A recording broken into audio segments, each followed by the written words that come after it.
It's a summertime thing. Isn't this the most wonderful weather at the end of August you can remember?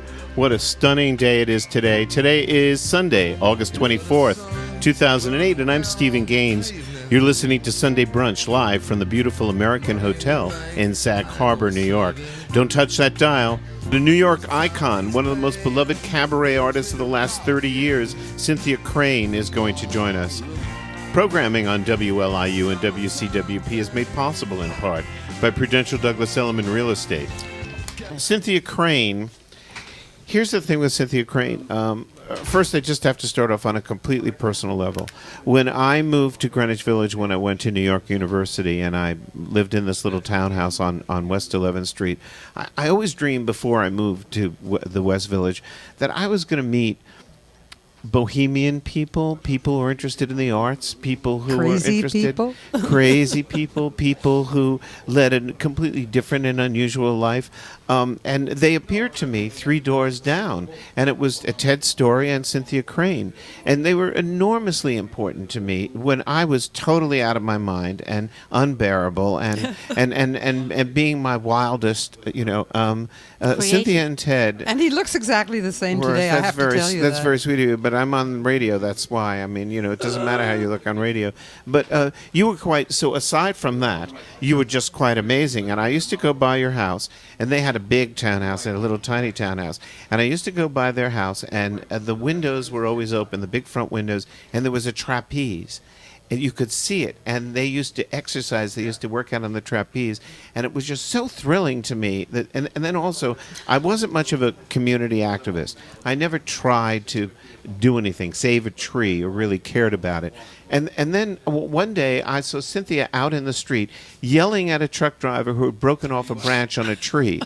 I don't know if you possibly remember. You do remember that? Do, yes. Yes, and I thought that's so interesting. This lady really cares about the tree. I care. That's my problem. Maybe I care too much. I should care about the tree.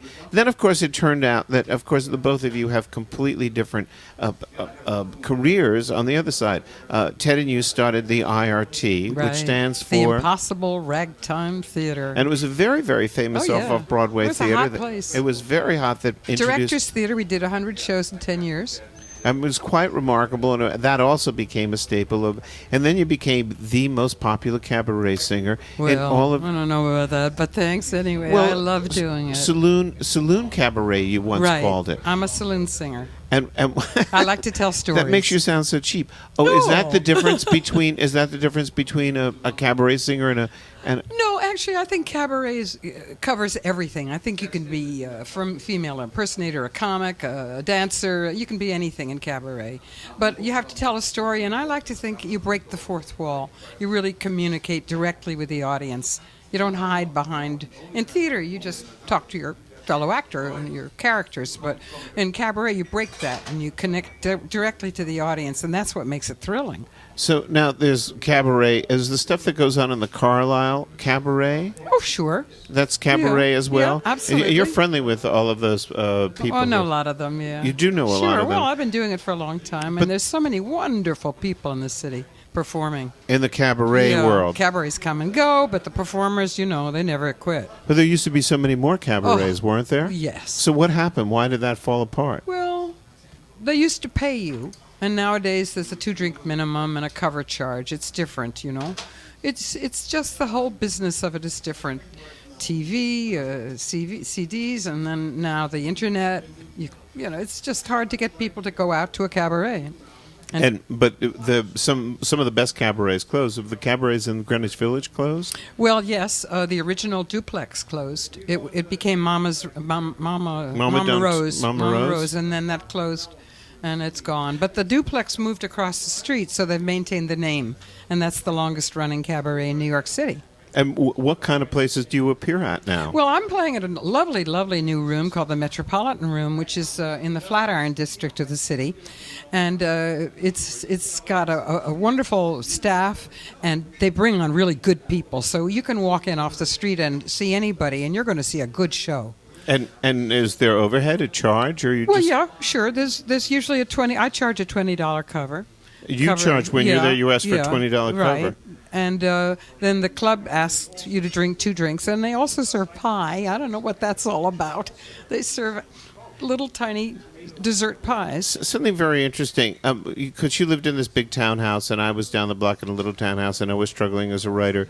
And but I never had the courage to ask, Ted and Cynthia, where does all your money come from? How are you so rich? I mean, you have this IRT and, the theater and all the rest. And, I just never saw where this... I had a generous mom, and I had a family that on one side they made soap, Stanley Soap Factory, 1855 till about 1980-something. And on the other side, something really fascinating. Crane Oxygen and Ambulance Service, the very first in America. The first ambulance service ever in America. Yeah, private.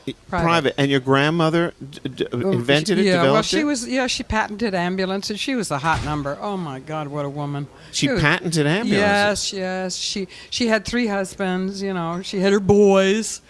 They were half brothers. She built a hotel in New Jersey, named it after her boys. She was very glamorous. Had regattas on Culver Lake, dressed up as Cleopatra. And you're 3rd generation? I'm 3rd. My grandchildren, my little grandsons, are 5th generation. You have 2 daughters. I have 2 wonderful daughters. 2 really terrific daughters. Really. And then also, you did something that always fascinated me. You decided at a certain point that you wanted to spend half of your time in Paris? Well, I'm a Francophile. And for various reasons about the family, I sent my girls over there, and I got an apartment so they'd have some roots in the city, and I've kept it for 20 years, so I consider myself Montmartroise. So you have an apartment in Paris right for 20 around the years. corner from Michou's Cabaret, and right around the corner from where Toulouse-Lautrec painted the original Divan Japonais is still there. And that's why I love Paris. In New York, we would tear it down. I'm still mourning for Penn Station. And I'm head of my block association now, Stephen. I know Yes. you are. And also, you saved the bell tower in the Jefferson Market Library. No, actually, I just got the bell to ring. So the bell never rang before? No, it was sitting up there silent from the 1870s. And so we raised some money, got on a computer, and the thing rings. It's kind of clunky. I like it. It's not a pretty bell. It's a fire bell. And so that's what it was up there for in the town of the Jefferson? Yeah, and very shortly thereafter, it was no longer necessary. I want people to hear what you sound like. We have something cut up for a minute. So what's the name of this song? Oh, this is a great song. How Are You Fixed for Love? How Are You Fixed? We're going to hear just a bit of it. Yeah, super.